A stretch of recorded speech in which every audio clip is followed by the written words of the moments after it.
porque eu sou luz, eu tenho a luz e eu me transformarei numa grande luz,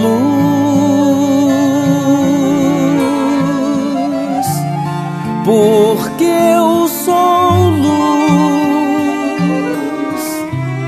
eu tenho a luz e eu me transformarei numa grande luz. Que a paz do Mestre Jesus nos envolva uma vez mais. Vocês sabem que uma vez por mês eu venho aqui, né? Porque isso já ficou agendado e eu tô adorando, porque eu já fico pensando o que a gente vai conversar. Me vi na filmagem, foi a primeira vez que caí na rede, né? Caí na net, adorei. E aí é uma forma também da gente se melhorar, porque a gente está aqui conversando, mas eu não estou me vendo. Então quando a gente se assiste, a gente percebe também como falar melhor, ou então o que a gente está deixando escapar, como preparar melhor também. Eu quero agradecer esse canal que dá um retorno para a gente. Hoje eu quero conversar sobre o filho pródigo. Todo mundo aqui já ouviu essa parábola do filho pródigo? Todos. Todo mundo sabe do que eu estou falando? Ótimo. Ótimo. Então aí é bom porque a gente pode ampliar a conversa. Quando a gente já sabe um pouco da coisa, aí a gente faz ela ficar maior. E aí as nossas ideias se ampliam, a gente tem outro entendimento. Então, essa parábola traz o quê? Primeiro, ela começa lá dizendo que tinham dois irmãos, o pai, a fazenda. Não é assim? Para a gente entender essa parábola, a gente vai ter que fazer um esforço de voltar na época de Jesus, porque essa parábola foi contada naquela época. Então, os elementos, o cenário, tudo era composto naquele momento. Até hoje a gente está tentando entender o que Jesus veio trazer. Porque as historinhas de Jesus, de cada forma que a gente olha, a gente tem um entendimento. Então vamos voltar no cenário, no cenário histórico dessa parábola. Quando Jesus conta essa história, era um momento que estavam ali os fariseus e os publicanos. Então os publicanos, pecadores de um lado, e os fariseus escribas do outro. Ou seja, aqueles que conheciam os ensinamentos, que tinham mais sabedoria, que tinham mais recursos, e aqueles que tinham uma vida que não era regrada. E aí Jesus vai almoçar com essa turma, né? Convida os publicanos, tudo. E os fariseus já questionaram. Porque quando a gente convida alguém para almoçar na nossa casa, é que a gente tem amizade com essa pessoa. A gente não abre a casa para qualquer pessoa. Quando a gente convida, tem um laço de afeto, de amizade, de carinho, enfim, a gente quer receber aquela pessoa. Jesus convidou. E os fariseus chegam lá e falam assim: escuta, Jesus, por que você convidou essa turma para comer com você? Então é nesse contexto que Jesus conta a parábola. Jesus nunca respondia diretamente. Disse assim: olha, são tão irmãos, né, filhos de Deus quanto vocês. Pode não ter despertado agora, mas quem disse que vocês despertaram? Jesus não responde assim. Ele é amor, né? Ele não vai dar uma batata dessa. Então ele conta uma parábola para que cada um repita e perceba o que ele está falando. É aquela questão da carapuça que sirva. Então nesse contexto Jesus conta a história do filho pródigo. E aí os dois irmãos ali, o filho mais novo, chega para o pai e pede o quê? Me dá a minha parte da herança, que eu quero ganhar o mundo, né? Assim? Então vamos contextualizar isso. Primeiro, eles estavam lá numa aldeia, né, o pai, os dois filhos da fazenda. Que tamanho que era essa fazenda? Não fala na história. Não conta o tamanho que é. Pode ser que essa fazenda, essa terra equivale hoje a uma chácara. A gente não sabe o tamanho que é. Aí ele pede a parte dele da herança. O pai poderia negar, não poderia? Ele estava vivo. É a mesma coisa, minha filha chegando, mas me dá metade da casa. Eu falei: não, escuta, menina, vai trabalhar, essa casa é minha. Estou pagando ainda, não vou dividir nada. O pai poderia fazer isso. é minha propriedade ainda, eu não dividi ainda. Mas o pai, amoroso, generoso, faz o quê? Você quer a parte da herança? Porque naquela aldeia, era uma aldeia pequena. Os estudos mostram que essas aldeias tinham assim, 20, 30 famílias no máximo. Quando tinha 200 pessoas, não era uma cidade, era pequenina. E as terras tinham muito valor, porque o dinheiro ainda não era comercializado. Então, quem tinha propriedade tinha condições do quê? De plantar, de criar as ovelhas, de ter onde ficar, dos filhos herdarem aquela terra. E isso até hoje acontece na região lá do Oriente. Até hoje na Palestina, Síria, Afeganistão, é dessa forma. A terra tem muito valor. E ele pede um pedaço da herança. Então não é só um pedaço de terra que o filho pede. Ele vai romper com ela familiar. Ele vai romper com essa estrutura patriarcal.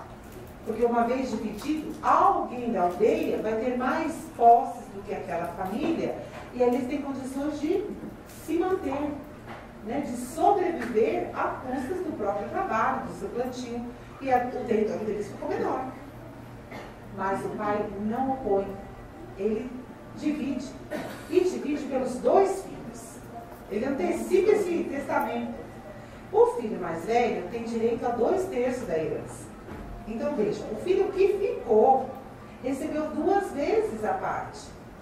E o que era mais novo pediu para ganhar o mundo, recebeu uma parte pequena. Ele pegou uma parte menor e foi. Ele não podia mais ficar na aldeia. Primeiro, isso daí foi quebrar uma ética daquela região. Era uma afronta. O pai foi humilhado.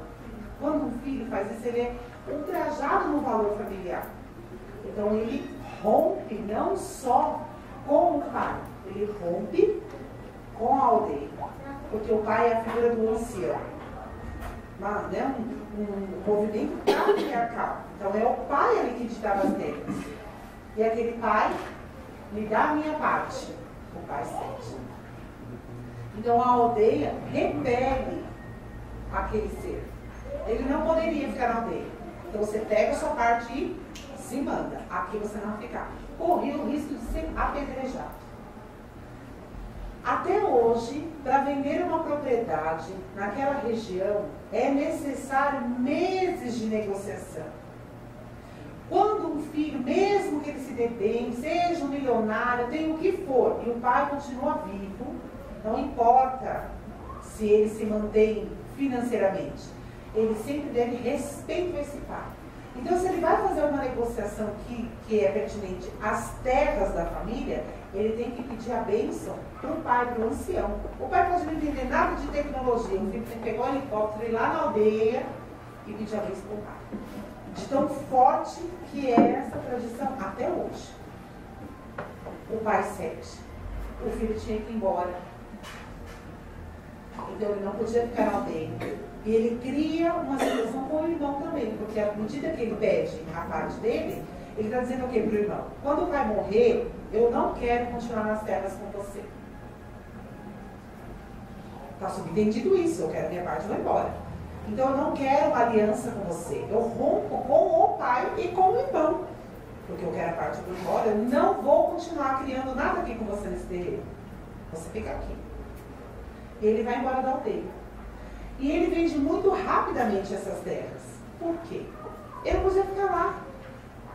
Então, que valor ele ganha nas terras? Alguém aqui já vendeu alguma casa, algum carro com a corda no pescoço? A gente vende por um preço muito menor do que se a gente tivesse tempo de negociação, não é assim? Olha esse irmão. Tinha que sair, a parte dele era menor do que o irmão que ficou. As terras eram tinham muito mais valor do que a moeda em si. Que tamanho era a terra? Ninguém sabe, mas o irmão vai embora. Logo ele gasta toda a parte da herança. Gente, quanto que é a parte da herança? R$500? 5 mil? Quanto que é a parte da herança? A gente não sabe. Aí a história diz assim, e gastou toda a parte da herança. A gente, nossa, torrou todos. A gente pensava no império, mas se for uma propriedade pequenina, quanto que ele pegou? E ainda teve que vender tão rápido. Então ele tinha um tanto de dinheiro que a gente não sabe. Mas nessa linha de pensamento, dá para entender que não é muita coisa. Então ele vai para uma terra distante daquela aldeia. Sai daquele vilarejo e vai ver o que tem no mundo. O dinheiro não deu muito para ele. Até porque uma coisa é você estar ali na aldeia e ter as terras, o alimento, não sabe o valor da moeda. O que a minha moeda compra lá fora? E ele foi. E o pai fez o quê? Deixou ele ir. Quando um filho nosso cresce e diz assim, quero fazer intercâmbio, como é que fica o nosso coração? Mas a gente pode proibir de ir. É um direito dessa criatura conhecer o mundo, conhecer o outro lado do mundo, experimentar, viver seus sonhos, eu quero fazer. A gente pode ter a experiência e dizer assim, mas isso não está me cheirando bem. Mas a gente não pode proibir o filho de querer experimentar. Não dá para proibir. Trancar ele do nosso lado, fazer com que ele seja infeliz, porque vai respeitar uma vontade nossa, sendo que cada um tem a sua própria vida. Então, mesmo que isso seja difícil, a gente deixa o filho ir. Esse pai deixou. Ele vai. Gasta esse dinheiro. Se a gente tem uma propriedade, a gente procura se manter nela. Se a gente não tem mais e gastou dinheiro, o que a gente vai procurar fazer? Um emprego. Né? Acabou meu dinheiro, não tenho mais propriedade, eu preciso trabalhar, preciso comer. Estou longe de casa, o que eu faço? Ele foi procurar emprego. Nesse momento de dificuldade, o que ele fez? Buscou um cidadão. E ele vai e conversa com um cidadão e pede ajuda. Quantas vezes na nossa vida a gente tem uma dificuldade? Primeiro a gente tenta de um tudo. Fala com o vizinho, fala com não sei quem, vai não sei onde, um monte de coisa. Até que a gente vê que a coisa não funciona e a gente faz o quê? Aí, só depois, a gente faz uma ligação com Deus e faz uma oração. Não é de cara a gente faz oração. Quando a coisa vai meio errada, assim, começa a dar uma... A gente não fala, pera um pouco, deixa eu fazer oração. Não, aí vou falar com fulano, eu vou ver se eu negocio não sei o quê, pera que eu vou mandar uma mensagem para não sei o quê. A gente tenta o mundo. Esse cidadão representa o mundo. Então, quando ele perdeu tudo, ele falou como cidadão, pediu ajuda na matéria. Quer um emprego. O que ele ofereceu? Para que ele fosse cuidar dos porcos. Até hoje, o porco é um animal impuro. Não se come carne de porco. Não se tem contato com o porco. Qual foi o emprego que sobrou para ele? Vai cuidar dos porcos. Se a gente trouxer para a nossa vida, o que significa esse momento? Se a gente tem uma qualificação profissional, a gente põe no currículo. Aí passam 1, 2, 3 meses, a gente não encontra uma vaga naquilo que nós sabemos fazer. Aí a gente já começa a colocar uma categoria mais genérica. Bom, tem que pagar as contas, está vencendo 3 meses, não vai dar.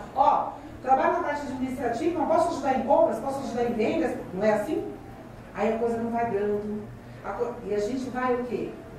Rebaixando as nossas qualificações e tenta qualquer coisa. E muitas vezes, dependendo da nossa necessidade, a gente aceita o que vier. Olha que é diferente?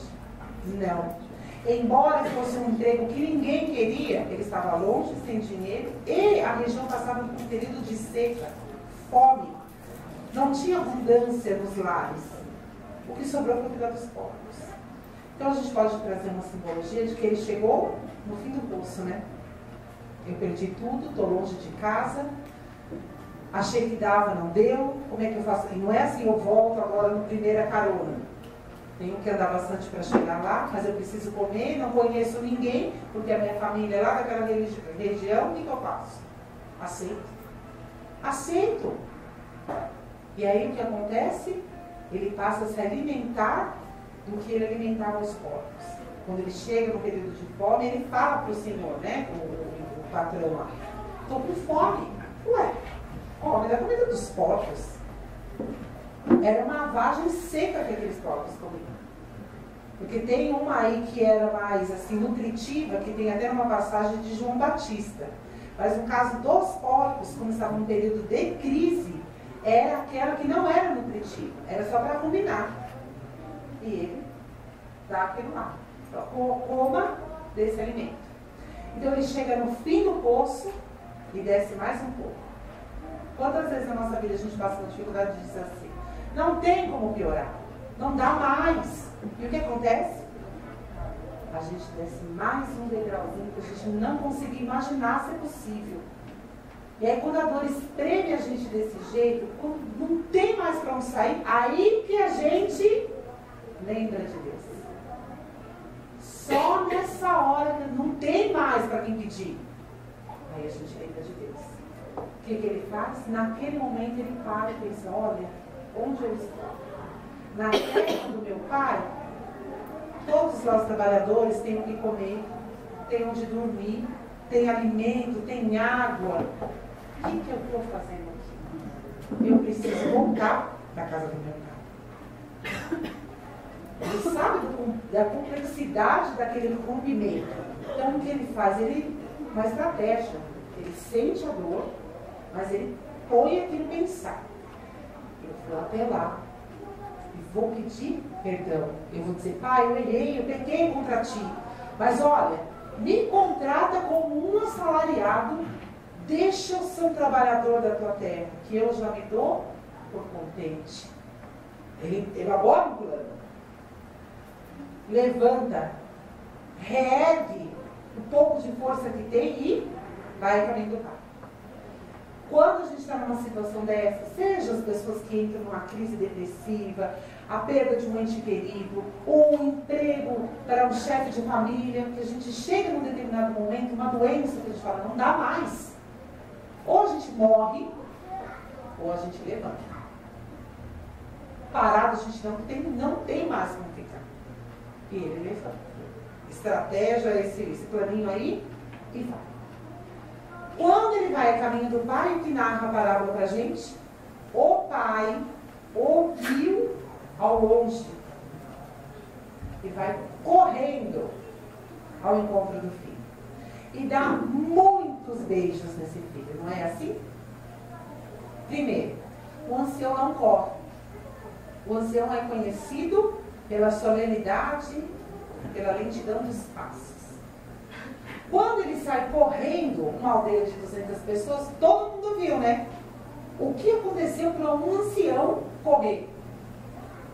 Ele, meu filho, antes do filho ver,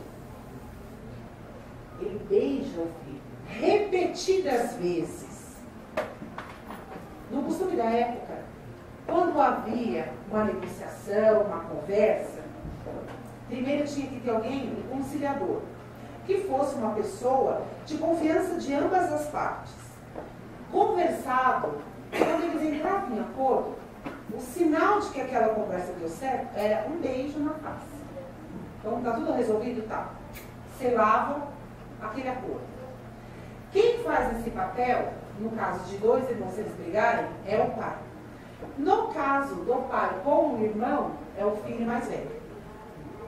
Cadê o filho mais velho até agora? Porque quando o irmão mais novo pede a parte da herança, cabia ao filho mais velho dizer assim, escuta aqui, irmão, nada disso. Essa terra é da nossa família, o pai não vai dar nada para você. Escuta aqui, moleque, você não vai gastar tudo e sair, porque o pai precisa de você aqui. O que ele fez? Eu estou imaginando o que fez essa casa, né? Trazendo para o dia de hoje, né? Assim, ó.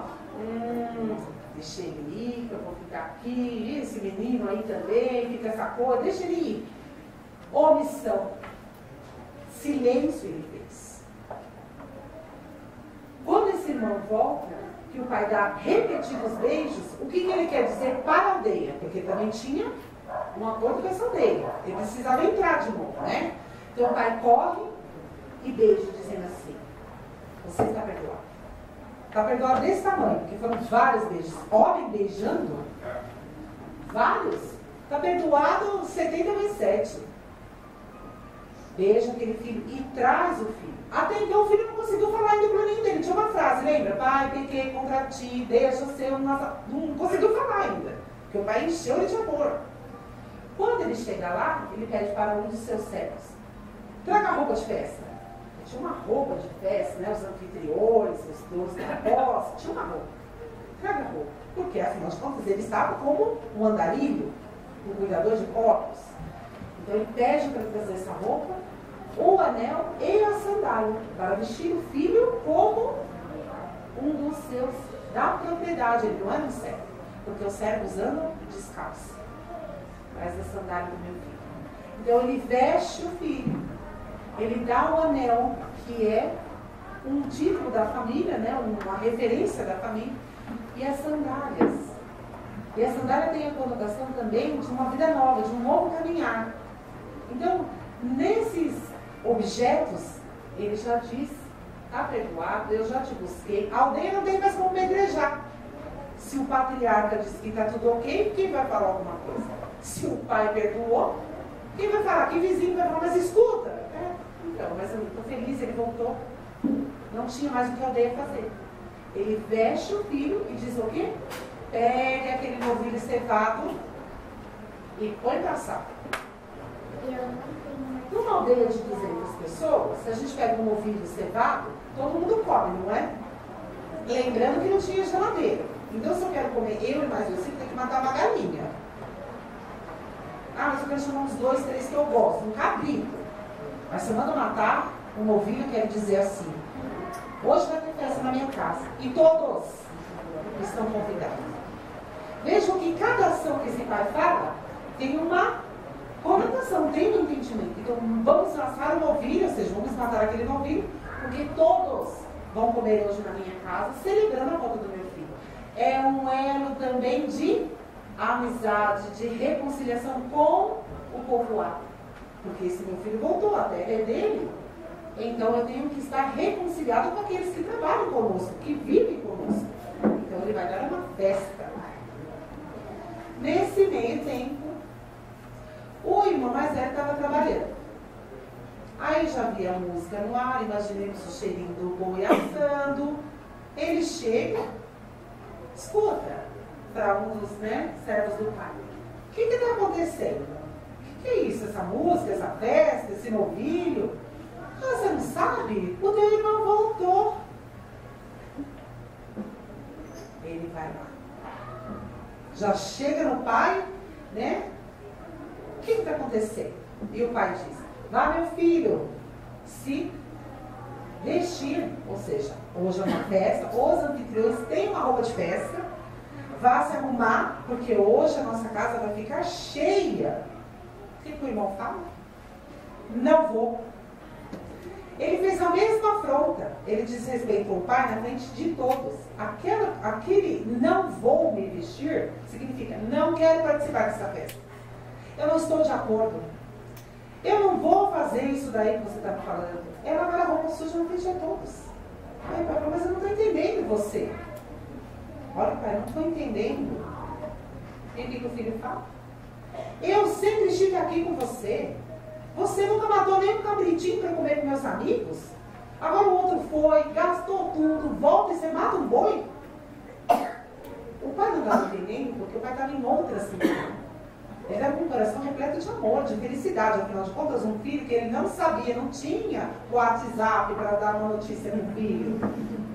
Não tinha isso, gente, GPS, entendeu? Tinha que ter muita telepatia para ter um acho que está bem. O filho volta. A vida espremeu, ele não teve nem chance de contar para o pai ainda. O orgulho dele foi arrancado. Nós temos um instinto de sobrevivência. Mas essa conversa não houve ainda. O pai foi, ele voltou. Ele beija e abraça aquele pai, aquele filho. A sintonia dele era de alegria, plenitude, de união. A minha família está inteira de novo, não aconteceu nada com esse meu menino, ele está aqui. O irmão não estava nessa sintonia. O que estava? Egoísmo, nos ciúmes, na inveja. Eu fiquei o tempo inteiro aqui, e ele mata um boi, não me deu um cabritinho. E o pai me fala: mas filho, tudo que é meu é seu. Você não ficou comigo todo esse tempo, não te faltou nada. Eu estou feliz porque teu irmão estava morto e reviveu, ele estava perdido e voltou, meu filho. O irmão não aceita isso. Então ele conta essa parábola, lembra no começo, para dizer para os fariseus, quando diz: você vai comer com os publicanos? Que é o fariseu nessa história? É o irmão mais velho, que se coloca ali todo certinho, eu estou ajudando meu pai, mas quem disse que ele não tinha vontade de fazer como o outro fez? Lembrando que ele embolsou 2 vezes mais da propriedade, não gastou nada, porque continuou comendo na casa do pai, né? Comendo, dormindo, e a graninha guardada. Um foi o egoísta aventureiro, rompeu e foi. O outro foi o egoísta na omissão, no silêncio. Ele tinha as coisas que ele deveria fazer. Então esse irmão, ele volta, ele sabe que tem que se reconciliar com esse mais velho. E o pai perdoando em vida. O irmão mais velho não poderia dizer, mas e agora? Essa parte que foi dividida? Mas o pai tem a parte dele. Então o irmão não concorda com a festa. E ele, é como se nós tivéssemos alguém, um irmão nosso na UTI. E aí o pai, né, tá lá naquele desespero em oração, e o irmão da UTI revive. E o irmão que estava lá fora fazendo vigília com o pai disse assim, nossa, e você ficou feliz? Eu estou aqui 3 noites, você não me pagou nem uma Coca-Cola? Dá para entender que ele está falando de uma coisa material e o pai está falando do filho. E quem é esse pai? Porque aí nós temos um pai que interage nas relações de filho, que cada filho é de um jeito. Quantos de nós não criávamos os filhos, as nossas mães, que achavam que sim, não é? Eu cuidei, dei a mesma educação para eles, mas cada um é de um jeito. Eu nunca vi. Eu ensinei todo mundo a fazer a mesma coisa, mas ninguém quer obedecer, ninguém quer fazer. Porque não tinha o entendimento da reencarnação. Então achava que o filho era um pote vazio e que a mãe colocava a mesma essência em cada um. Hoje nós já sabemos que cada potinho já vem com seu conteúdo. E a gente tem que ainda dar uma direcionada para não abrir a tampa de uma vez, que sai voando tudo, não é isso? Mas já tem muita coisa lá. Esse pai mostra que ele entende. Você acha que um pai que vê o filho lá chupinhando do lado dele não sabe que aquela criatura tem aquela posição? Gente, a mesma coisa. 2 irmãos. Um vai embora, o outro fica morando com a mãe. Aí o irmão de vez em quando aparece e fala assim, mãe, que sobremesa deliciosa. Posso levar um pouco para minha casa? O que a mãe faz? Lógico, filho, dá aqui um potinho. O irmão fica assim, nossa, a Linda ele vem comer, ele tem que levar a sobremesa. Mas o irmão mora lá. Não se deu conta que come lá todo dia, a mãe arruma todo dia. Nossa, mas ele quer levar a sobremesa? Você acha que essa mãe não sabe? Eu acho que ela sabe, a gente conhece os nossos filhos. Você acha que esse pai da parábola não sabia? Que um estava ali e o outro queria. Não adianta, vai ter que fazer intercâmbio mesmo? É assim, eu quero fazer intercâmbio, eu quero ficar não sei onde, quero ficar 6 meses, posso lavar prato, mas eu vou. E o outro fica assim, criatura, pelo amor de Deus, faz um cursinho de inglês, sai um pouco de casa. A gente sabe disso. E o que o pai fez? Aceitou cada um como era e tentou direcionar, como um pai, da melhor maneira que pôde. Mas também compreendeu cada um da forma que quer. Quantas vezes há uma ruptura dentro de um lar? Basta a gente conversar com vários moradores de rua. Eles contam esse relato pra gente. Que não tinha volta. Você pergunta assim, mas você nunca foi procurar sua família? Não tem volta. Eu sabia que quando eu saí de lá, eu nunca mais ia poder voltar. Não há perdão. Já ouvi várias vezes isso. Esse filho da história, primeira coisa, quer dizer, primeira depois que não tinha mais pra onde ir, né? Mas quando ele retoma a consciência, ele sabe que vai me perdoar, não é? Eu vou até a casa do meu pai, ele sabia que ia perdoar. Quantas vezes a gente briga com os nossos familiares? Tem coisa que a gente sabe que é pra valer, porque tem gente que fica 20 anos, ou desencarna e não conversa mais nessa vida. E outros que a gente sabe que se a gente dobrar um pouco do nosso orgulho, né, baixar um pouco do nariz, basta ir lá tomar um café que tudo vai ficar certo. Se a gente está um passinho ali, um passinho para cá, hora mais egoísta, hora mais individualista, ele compreende. E um pai amoroso age com misericórdia. Então podemos afirmar que todos nós, sejamos um pródigo ou mais velho, estamos mergulhados na misericórdia divina, porque não nos falta nada. E Jesus já disse isso. Se não falta para o passarinho que está no céu, para a plantinha que está no chão, vai faltar para um filho de Deus? Não vai, né? Que Jesus nos abençoe e que possamos refletir sobre esses ensinamentos, porque Jesus é muito atual. Cada vez que a nossa mente se ampliar, a gente vai ler de novo essa história e vai, uma outra fichinha a gente vai acessar. É assim que a gente caminha no progresso e na evolução. Nessa conversa íntima com Deus. Obrigada.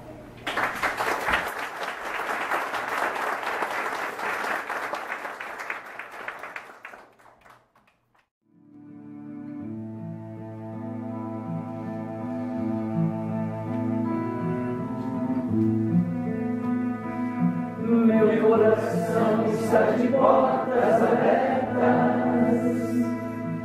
para toda forma que eu me houver,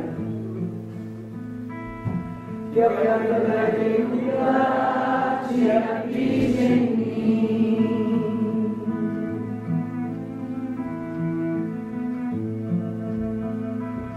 Na solidão de uma prece eu peço sabedoria no caminhar, por entre as sendas celestes que levam ao Pai.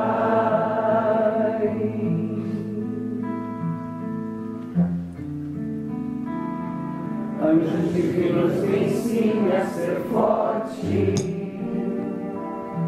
aceitando as minhas fraquezas, seguindo Francisco de Assis, Chico Xavier e Jesus. Porque eu sou luz, eu tenho a luz, e eu me transformarei numa grande luz. Porque eu sou luz, eu tenho a luz, e eu me transformarei numa grande luz.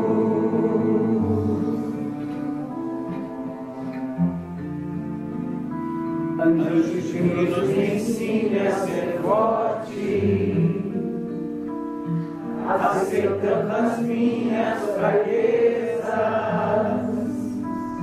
seguindo Francisco de Assis, Chico Xavier e Jesus. Porque eu sou luz, eu tenho a luz, eu me transformarei numa grande luz. Porque eu sou luz, eu tenho a luz, e eu me transformarei numa grande luz. Em nome de Deus, nosso Pai misericordioso, e de seu Filho Jesus, que assim seja, graças a Deus.